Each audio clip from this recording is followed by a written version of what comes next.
আসসালামু আলাইকুম, শুভ সকাল। সরকারি মিডিয়াভুক্ত দৈনিক মুন্সিগঞ্জের খবর পত্রিকায় প্রকাশিত গুরুত্বপূর্ণ খবরগুলো এক নজরে। আজ বৃহস্পতিবার 11 জুলাই 2024 খ্রিস্টাব্দ, 27 আষাঢ় 1431 বঙ্গাব্দ, 4 মহরম 1446 হিজরি। এবার শুনুন পত্রিকার আলোচিত খবরগুলো।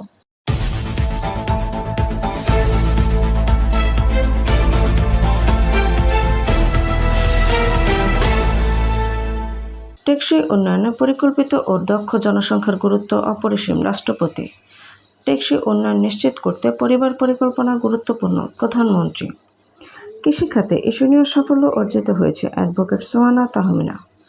টঙ্গীবাড়িতে অবৈধ ড্রেজিং বাণিজ্যে কমছে ফসলি জমির পরিমাণ। কোটানিয়ার পক্ষগুলোকে স্থিতিবস্থা বজায় রাখতে আপিল বিভাগের আদেশ। ইউপি চেয়ারম্যানকে গুলি করে হত্যা, 3 আসামি 2 দিন করে রিমান্ড। লুহুজংয়ে তুচ্ছ ঘটনায় মাদ্রাসায় হামলা, আহত 13। মুন্সিগঞ্জে ছুরিকাঘাত করে অটো ছিনতাই, যুবক নিহত। গজেরিয়ায় বৃষ্টির কারণে গ্রামীণ সড়কে চলাচলে জনসাধারণের ভোগান্তি। সিরাজদিখানে 2 গ্রুপের সংঘর্ষে 11 জন তেটাবিদ্ধ সহ আহত 20, আটক 9। বিশ্ব জনসংখ্যা দিবস আজ। লুহুজংয়ে নওপাড়া ঘোলতলি সড়ক ঘুরে উধাও ঠিকাদার। লুহুজংয়ে ভোক্তা অধিকার অভিযানে 2টি প্রতিষ্ঠানকে অর্থদণ্ড প্রদান।